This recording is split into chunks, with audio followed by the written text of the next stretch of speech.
আসসালামু আলাইকুম সবাইকে, welcome back to my channel. আজকে আমি আপনাদের সাথে অনেক ইজি একটা নাস্তার রেসিপি শেয়ার করব, যেটা আপনারা খুবই অল্প টাইমে ঝটপটে তৈরি করে নিতে পারবেন। আমি আজকে আপনাদের সাথে শেয়ার করব লুচি এবং আলুর দমের রেসিপি। চলুন তাহলে দেখে নেই আমি কিভাবে আলুর দম আর লুচি তৈরি করব।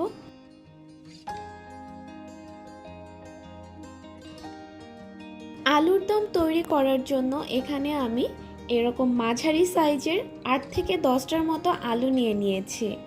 বেশি বড় সাইজের আলু যদি ইউজ করতে চান তাহলে অবশ্যই আলুগুলোকে মাঝখান থেকে কেটে নিতে হবে।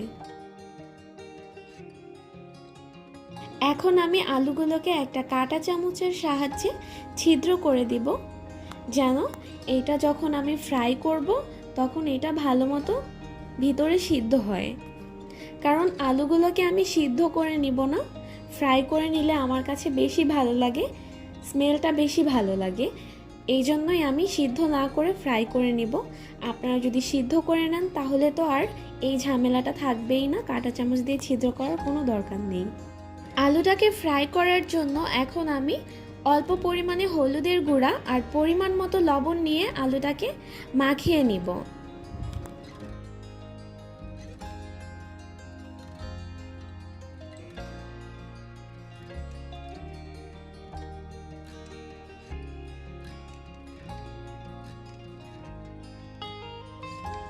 একটা প্যানে তেল নিয়ে তেল গরম হয়ে গেলে তার মধ্যে আমি মাখিয়ে রাখা আলুগুলোকে দিয়ে দিচ্ছি।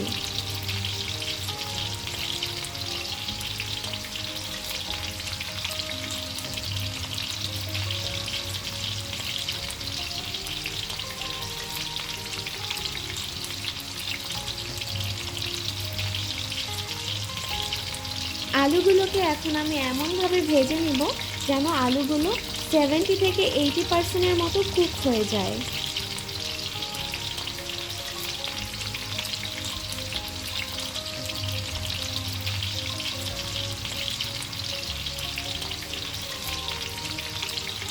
আলু কতটা পরিমাণে কুক হয়েছে সেটা দেখার জন্য আমি একটা কাঠি দিয়ে আলুর গায়ে ছিদ্র করে দেখব যে এটা কতটুকু সিদ্ধ হয়েছে ভেতর থেকে।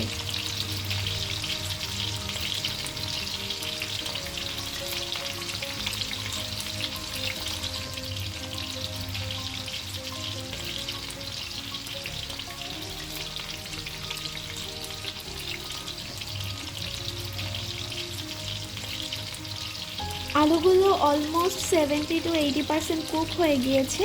এখন আমি একটা বোলের মধ্যে আলুগুলোকে তুলে নেব।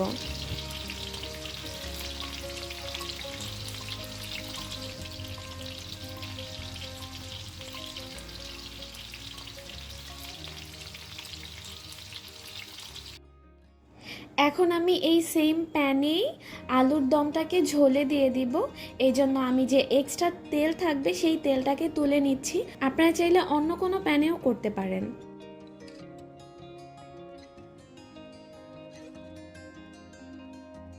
এখন আমি দিয়ে দিচ্ছি পেঁয়াজ কুচি,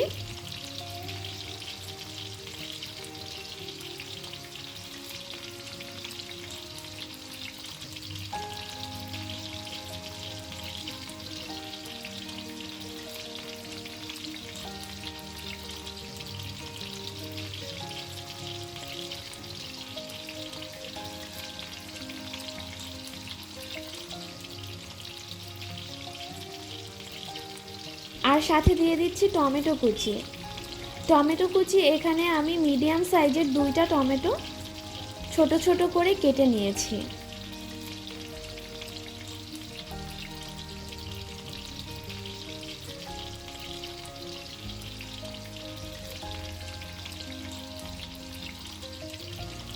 দিয়ে দিচ্ছি স্বাদ মতো লবণ,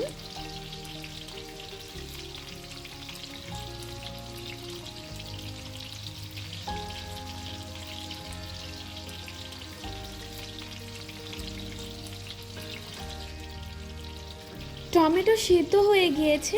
এখন আমি টমেটোগুলোকে স্ম্যাশ করে দিব। আপনারা চাইলে টমেটো এবং পেঁয়াজের মিশ্রণটা ব্লেন্ড করে নিতে পারেন। আমি এখানে নর্মালি হাত দিয়ে চেপে স্ম্যাশ করে দিচ্ছি।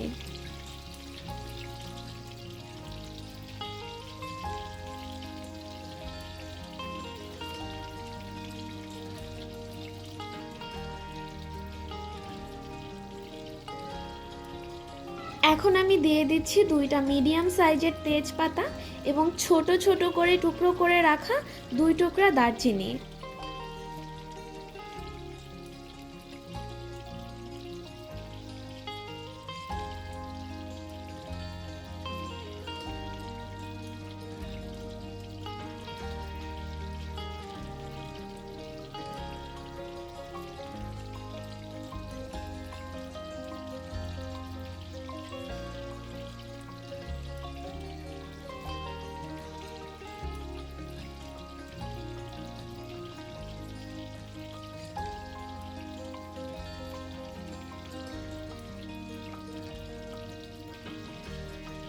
দিয়ে দিচ্ছি মরিচের গুঁড়া,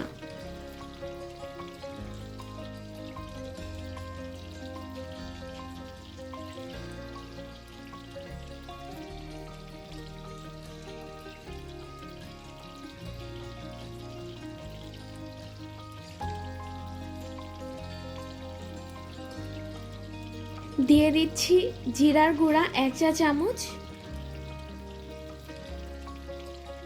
ধনিয়া গুঁড়া 1 চা চামচ,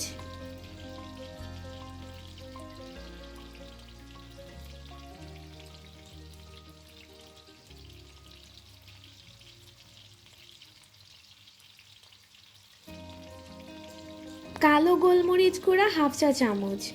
আপনারা চাইলে সাদা গোলমরিচ গুঁড়াও ইউজ করতে পারেন। এখন আমি সবগুলো মশলা ভালোভাবে ভুনে নিব। দিয়ে দিচ্ছি 1/2 কাপ পরিমাণে পানি। পানিটাকে মশলার সাথে ভালোভাবে মিশিয়ে ভুনে নিব আমি কিছুক্ষণ।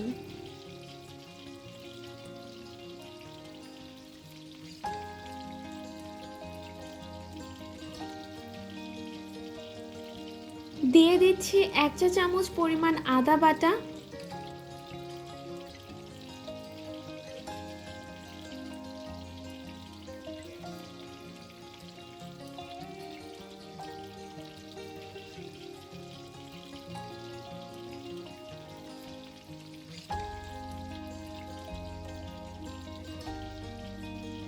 এক চা চামচ পরিমাণ রসুন বাটা। আদা এবং রসুনটাকে আমি পাটায় বেটে নিয়েছি। আপনারা যদি ব্লেন্ডারে ব্লেন্ড করে নেন সেই ক্ষেত্রে কিন্তু পরিমাণটা একটু বাড়িয়ে দিতে হবে, কারণ পাটায় বাটা মশলায় কিন্তু এক্সট্রা করে কোনো পানি ইউজ করা হয় না, কিন্তু ব্লেন্ডারে ব্লেন্ড করা মশলার মধ্যে পানি দিতে হয়, এই জন্য মশলাটা পাতলা হয়ে যায়, আর সেই ক্ষেত্রে মশলার পরিমাণটাও একটু বাড়িয়ে নিতে হবে। এখন দিয়ে দিচ্ছি 1/2 চা চামচ পরিমাণে গরম মশলার গুঁড়া। যেহেতু আমি এখানে গরম মশলার গুঁড়া ব্যবহার করছি, সেহেতু আমাকে এক্সট্রা করে কোনো আস্ত গরম মশলা ইউজ করার প্রয়োজন নেই। এখন আমি একটু মশলাটাকে ভালোভাবে ভুনে নিব।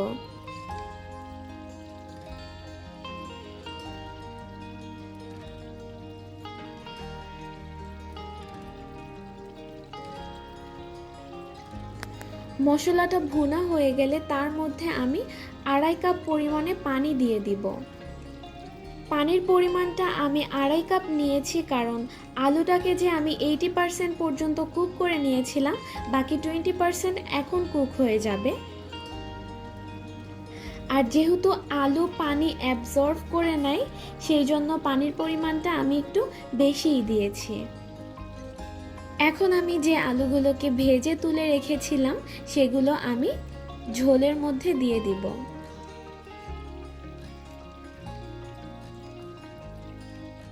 এখন আমি আলুর দমটাকে ঢাকনা দিয়ে ঢেকে লো হিটে 15 মিনিটের জন্য কুক করে নিব, তাহলে যে আলুটা 20% কুক হওয়া বাকি ছিল সেটা ভেতর থেকে একদম পারফেক্টলি কুক হয়ে যাবে।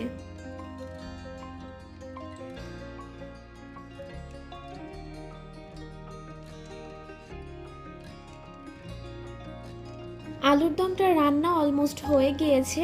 আমি একটা আলু কেটে দেখিয়ে দিচ্ছি এটা ভেতর থেকে কত সুন্দরভাবে কুক হয়ে গিয়েছে। আপনারা দেখতেই পাচ্ছেন এটা কতটা পারফেক্টলি কুক হয়ে গিয়েছে। এখন আমি চুলার আঁচটা মিডিয়াম করে দিব।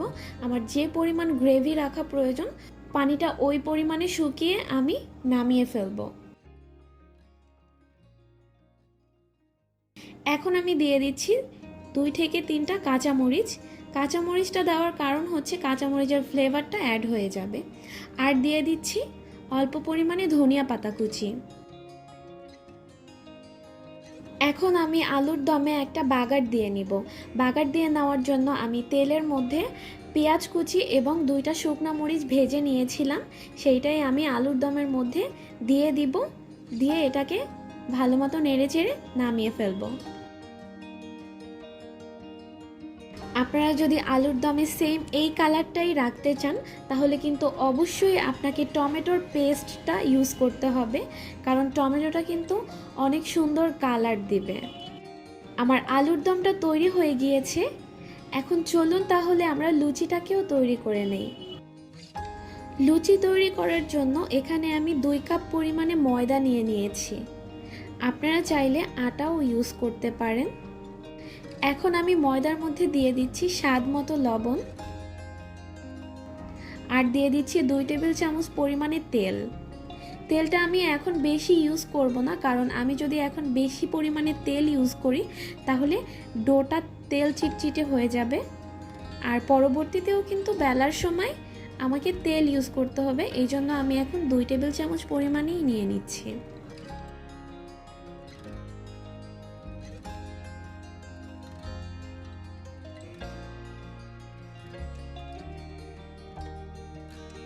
আর আমি এখানে 1 কাপ পরিমাণে পানি নিয়ে নিয়েছি। পানিটাকে আমি একসাথেই পুরোটা দিয়ে দিব না, অল্প অল্প করে মিক্স করে নিব। একসাথে যদি আমি পানিটা পুরোটা দিয়ে দিই তাহলে পানির পরিমাণটা বেশি হয়ে যেতে পারে, সেই জন্য আমি অল্প অল্প করে পানি দিয়ে মাখিয়ে নিব।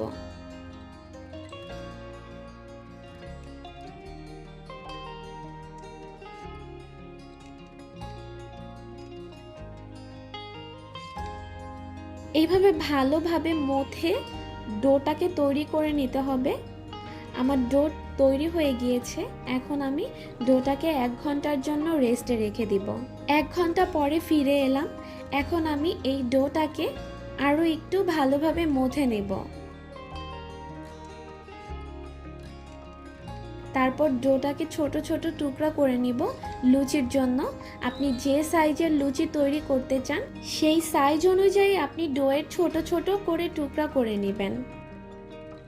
এখন আমি একটা পিঁড়ি নিয়ে তার উপরে একটু পরিমাণে তেল লাগিয়ে দিচ্ছি, যেন লুচিটাকে বেলার সময় পিঁড়ির সাথে লেগে না যায়।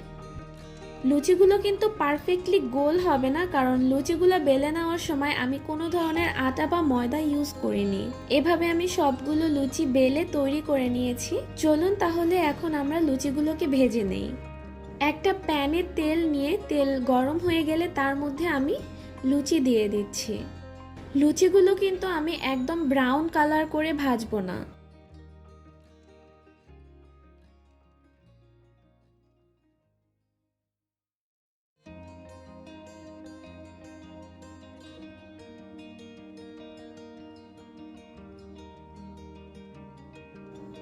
লুচিগুলো কিন্তু আপনারা বেশি ব্রাউন কালার করে ভাজবেন না, কারণ লুচি বেশি ব্রাউন কালার হয়ে গেলে এটা শক্ত হয়ে যাবে আর খেতে ভালো লাগবে না। এভাবে আমি সবগুলো লুচি ভেজে নিয়েছি। তৈরি হয়ে গেল আমার আজকের ফুলকো লুচি। চেষ্টা করবেন লুচির আটাটা তেলে দেওয়ার পরে যখন সিদ্ধ হয়ে যাবে তখনই তুলে ফেলার জন্য, কারণ বেশিক্ষণ তেলের মধ্যে রেখে দিলে ব্রাউন কালার হয়ে যাবে, আর ব্রাউন কালার হয়ে গেলেই লুচিটা একদম শক্ত হয়ে যাবে। তৈরি হয়ে গেল আমার আজকের রেসিপিতে থাকা লুচি এবং আলুর দম। কেমন লাগলো আমার আজকের রেসিপি? যদি আপনাদের ভালো লেগে থাকে অবশ্যই তৈরি করবেন, আর আমার চ্যানেলে সাবস্ক্রাইব করে আমার সঙ্গেই থাকবেন।